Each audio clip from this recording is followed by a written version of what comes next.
आपके बीच में आकर के मुझे अपनी बात कहने का अवसर मिला। मुझसे पूर्व नारे लगाए जा रहे थे, किसान मजदूर एकता जिंदाबाद। ये लड़ाई केवल किसान और मजदूर की नहीं है। आज समूचे राष्ट्र के लोग मौजूदा शासन तंत्र से दुखी हैं, परेशान हैं। और परेशान लोग जनतांत्रिक तरीके से अपने अधिकार हासिल करने के लिए संघर्ष में कूदे हैं। जब कभी भी इस देश पे कोई आपदा आई, विपदा आई, मेहनतकश मेरे वर्ग के लोगों ने हर प्रकार की दिक्कत और मुश्किलात को बर्दाश्त करके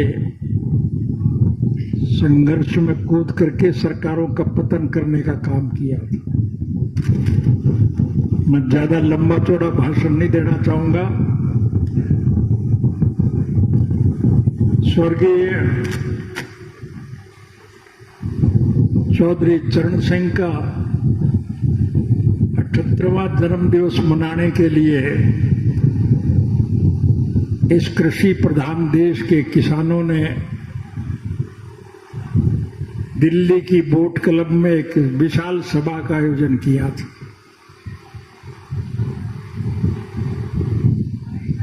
स्वर्गीय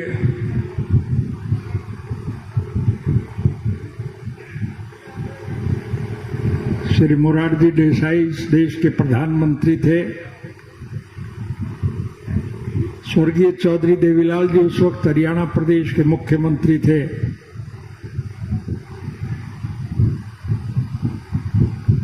मोरारजी भाई ने चौधरी देवीलाल जी को टेलीफोन करके कहा कि आप उस सभा में नहीं जाएंगे।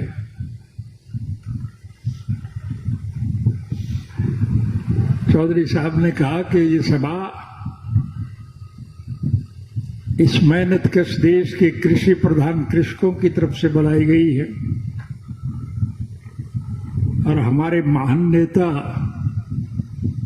चौधरी चरण सिंह का 78वां जन्मदिवस मनाने के लिए हरियाणा प्रदेश की तरफ से न सिर्फ लाखों की संख्या में लोग आएंगे, बल्कि इस देश के किसान के उज्जवल भविष्य के लिए 78 लाख रुपए हरियाणा प्रदेश की तरफ से चौधरी चरण सिंह को भेंट किए जाएंगे। मोरारजी भाई ने कहा कि अगर आप उस सभा में जाओगे तो फिर आपको मुख्यमंत्री के पद से हटा दिया जाएगा। चौधरी साहब का एक ही उत्तर था,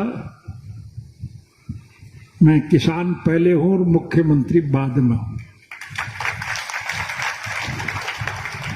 मुझे कुर्सी से प्यार नहीं है, मुझे इस कृषि प्रधान देश के उज्जवल भविष्य, किसान से बहुत प्यार है और मैं उनके अधिकारों के लिए,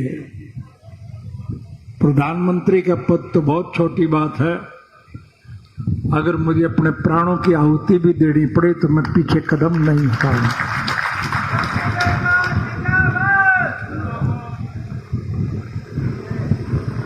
तो सभा विशालतम सभा थी, विश्व के स्तर पर बहुत कामयाब सभा थी और जहां चौधरी चरण सिंह को सम्मान प्रदान करने का काम किया, वहीं उस सभा में निर्णय लिया गया कि इस कुशासन का अंत करने के लिए मजबूत विपक्ष का बनाना बड़ा जरूरी और विभिन्न राजनीतिक पार्टियों के लोग अपनी विचारधारा के मुताबिक एक मजबूत संगठन बनाने में सफल हो पाए थे और उसका सुखद परिणाम ये निकला कि उस कुशासन का अंत हुआ और मेहनत कश कमेरे वर्ग के लोगों के हाथों में सत्ता आई। प्रजातांत्रिक प्रणाली में जनता के सहयोग और समर्थन से सरकारें बनती और फिर चुनी हुई सरकार की जिम्मेवारी होती है कि वो जनहित के कामों में रुचि ले, लोगों की मूलभूत जरूरियात पूरी करे। लेकिन गलत हाथों में जब सत्ता आ जाती है तो फिर सत्ता में बने हुए लोग उसका दुरुपयोग करते हैं। जनता तो अपने छोटे मोटे स्वार्थ के लिए, अपने काम के लिए सरकार के चक्कर लगाती, लेकिन चुनी हुई सरकार लोगों की बात पर जब ध्यान नहीं देती तो फिर वो लोग बगावत का झंडा बुलंद करते हैं।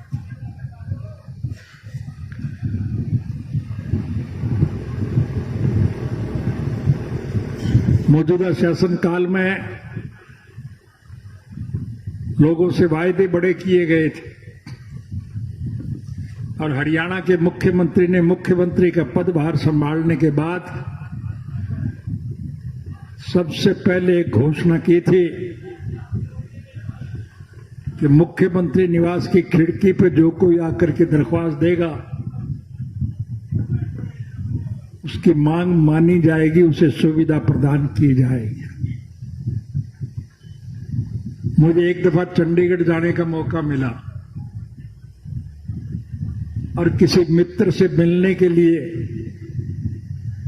मैं जिस सड़क से गया उसी सड़क पर मुख्यमंत्री निवास था। मैंने वो खिड़की देखी जो सोनी पड़ी थी,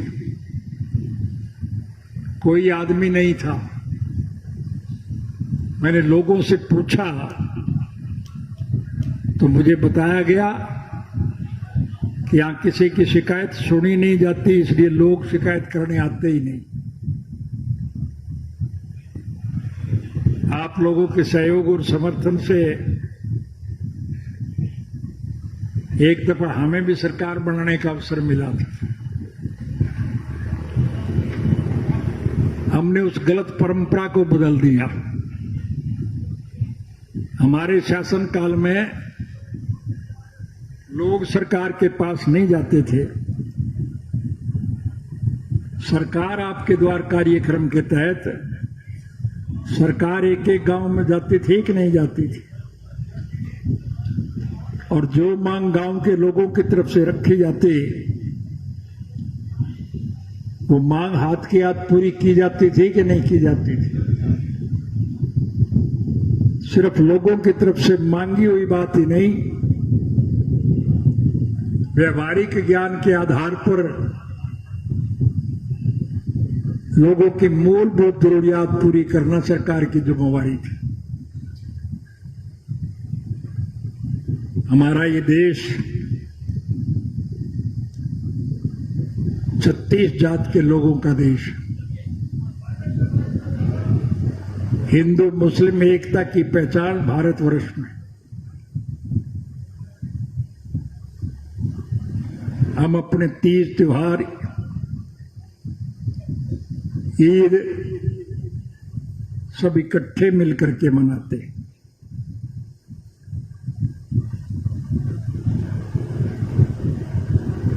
इफ्तार की दावतें पहले बड़ी कोठियों और बंगलों में मनाई जाती थी। हमारी सरकार आने के बाद हमने उस नीति को बदल दिया था। वो इफ्तार की दावतें हम खुले मैदान में किया करते थे। लाखों लोग जात पात के जैर से अलग थलग रह करके इकट्ठे भोजन करते थे, विचार विमर्श करते थे।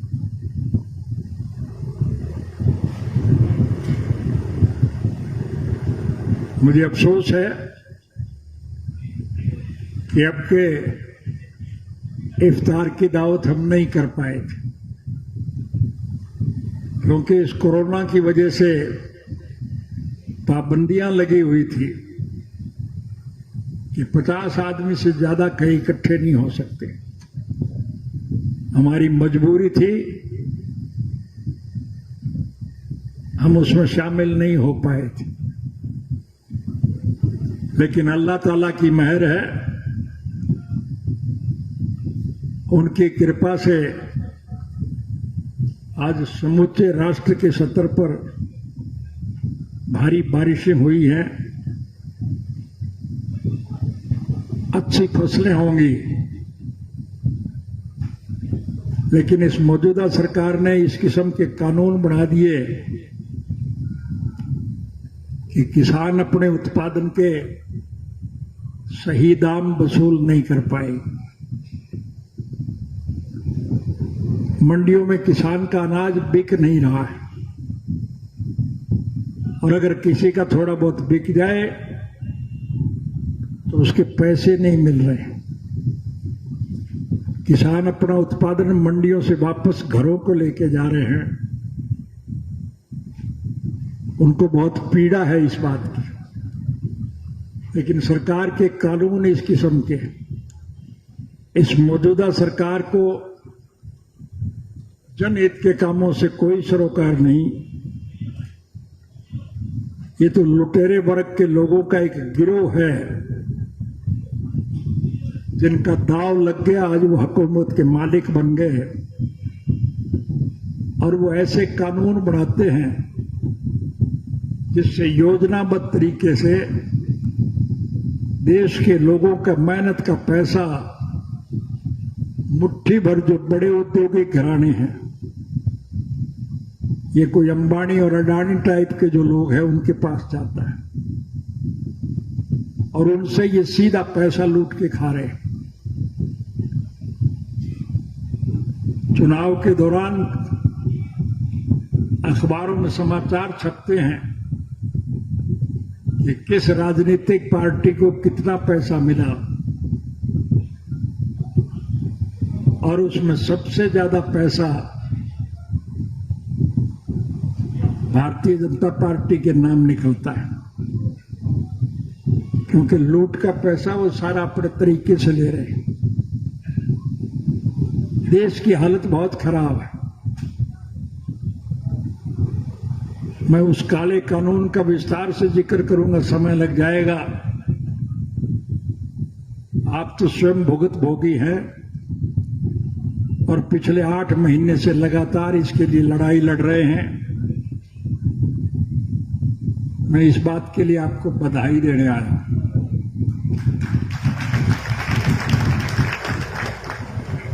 कि आपके संघर्ष की वजह से निश्चित रूप से ये काले कानून समाप्त होंगे। नया विकल्प उभर करके आएगा। इस देश में सबसे बड़ी सफलता आपको एक बात की मिली है कि जो राजनीतिक पार्टियां जात पात का जहर फैला करके हमें लड़ा करके सत्ता पे कब्जा जमाने में सफल हो जाते थे, आप लोगों के संघर्ष ने उनके मुंह पर एक करारी चपत मार दी। आज ये संघर्ष केवल किसान का नहीं है, आपके संघर्ष के साथ इस देश के 36 जात के लोग जुड़े हैं। हिंदू, सिख, मुसलमान, ईसाई, हरिजन, बैकवर्ड, व्यापारी, कर्मचारी, कारखानेदार, मजदूर, किसान और कमेरा, 36 जात के लोग इकट्ठे हैं और इस देश से जात पात का जहर समाप्त करने के लिए आप मजबूती से खड़े हैं। निश्चित रूप से आपको सफलता मिलेगी। इस भ्रष्ट सरकार का अंत होगा, आपकी मनचाही सरकार बनेगी और फिर भारतवर्ष समूचे विश्व के स्तर पर एक अग्रणी देश होगा, जहां मेहनतकश लोगों को उनके हक की कमाई का उपयोग करने का मौका मिलेगा। कल 22 तारीख को पार्लियामेंट के चुने हुए मेंबर जो इस कानून के विरोधी हैं, वो पार्लियामेंट में जाएंगे, आपकी आवाज को बुलंद करेंगे, सरकार को मजबूर करेंगे कि वो इन गलत कानूनों को विड्रॉ करे और नए सिरे से आपके हित के कानून बनाएं। इसलिए आप हौसला रखें, सफलता निश्चित रूप से आपके चरण चूमेंगी। इस देश में मेहनतकश कमेरे वर्ग के लोगों की सरकार बनेगी और जब सरकार आपकी बनेगी तो ये मेरे कहने की आवश्यकता नहीं,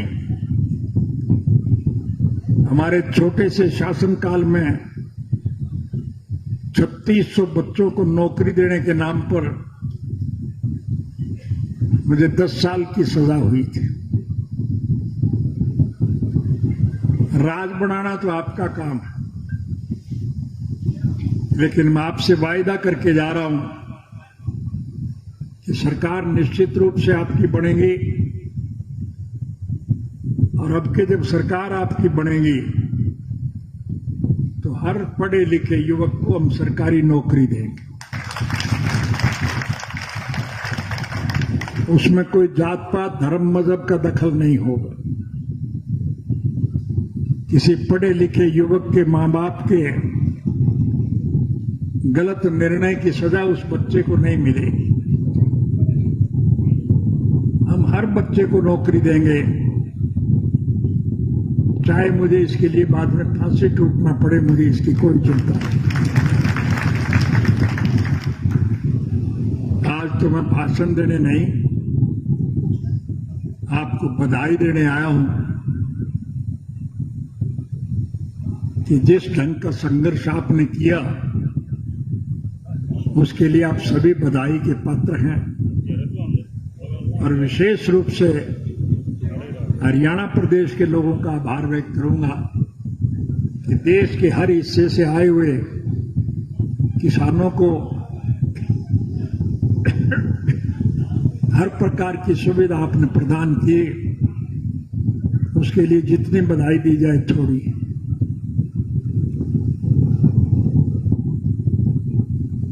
उर्दू का एक मुहावरा है, हिम्मतम मर्दे मददे खुदा, जो आदमी हिम्मत करेगा, हौसला करेगा, उसकी परमात्मा मदद करेगा।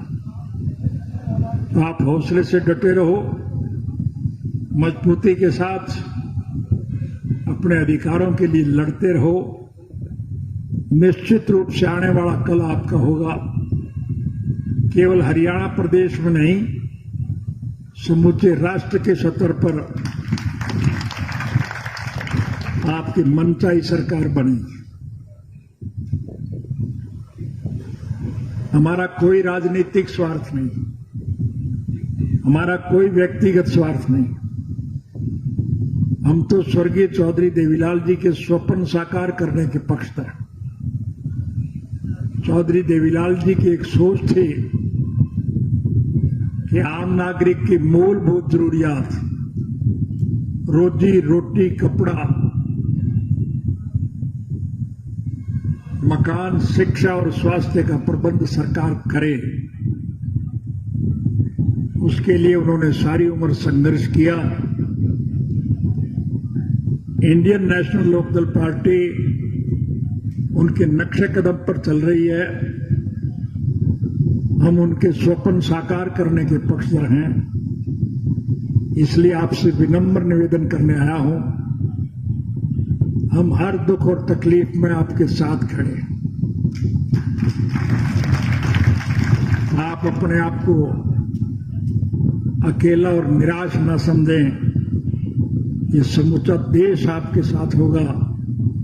इन लुटेरों की सरकार का पतन होगा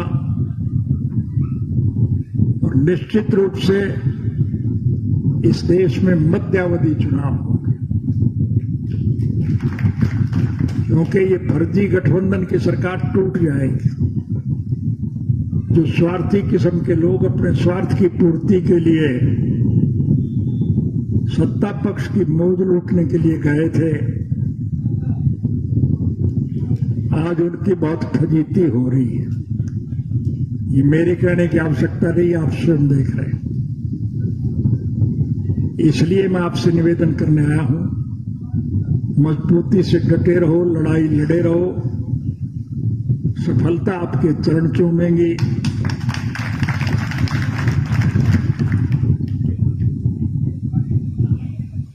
मेहनतकश किसानों के हाथ में इस देश की अनाने हुकूमत होगी, राज सत्ता होगी और फिर इस कृषि प्रधान देश के किसान का भविष्य उज्जवल होगा। मुझे यकीन, विश्वास और भरोसा है कि आप सब लोग इस मामले में मजबूती से चलेंगे। किसान सम्मेलन के माध्यम से जब आपको सफलता मिलेगी, सरकार आपकी बनेगी, तो फिर सरकार को चलाने की सारी जिम्मेवारी आपकी होगी। आपके बच्चे जब अच्छे पदों पर होंगे तो फिर वो गांव के उज्जवल भविष्य के लिए अच्छे काम करेंगे, एक नहीं करेंगे, तो फिर गांव का चौमुखी विकास होगा, कृषि प्रधान देश का किसान खुशहाल होगा, समूचे अंतर्राष्ट्रीय सतह पर भारतवर्ष के किसान का नाम होगा। मुझे यकीन, विश्वास और भरोसा है कि आप लोगों की मेहनत का निश्चित रूप से आपको अच्छा फल मिलेगा। हर संघर्ष में हम आपके साथ खड़े हैं, पीछे नहीं होंगे, हम अगली कतार में होंगे। इसके लिए कितनी भी दिक्कत और मुश्किलात आए, हमें उसकी कोई चिंता नहीं। इतनी भारी संख्या में आप लोग संघर्ष में जूझ रहे हैं, मैं आपको बधाई देने आया हूं। वहां आप सबकी खुशी में शामिल होने के लिए कुछ खुशी का मिष्टान भी आपको खिलाने आया। आपके जो जिम्मेवार साथी हैं वो हैं,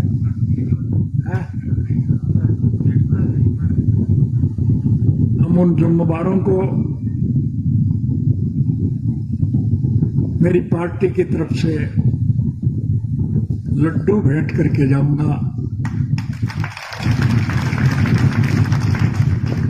लड्डू शुभ माना गया है, इसलिए आप सभी साथी लड्डू खा के जाएंगे और राष्ट्र के उज्जवल भविष्य के लिए संघर्ष का संकल्प लेकर के उन सभी नाराज साथियों को वापस पार्टी में शामिल करने का प्रयास करेंगे। हमारा किसी से कोई विरोध नहीं, किसी से कोई द्वेष नहीं, हमारा कोई राजनीतिक स्वार्थ नहीं है। हम तो स्वर्गीय चौधरी देवीलाल जी के स्वप्न साकार करने के पक्षधर हैं। इसलिए लड़ाई लड़ो, संघर्ष करो, सफलता निश्चित रूप से आपके चरण चूमेगी। मैं आपको पुनः हार्दिक बधाई देता हूं और भगवान से प्रार्थना करूंगा, निश्चित रूप से आपके संघर्ष की वजह से आपको सफलता मिले और इस कृषि प्रधान देश का भविष्य उज्जवल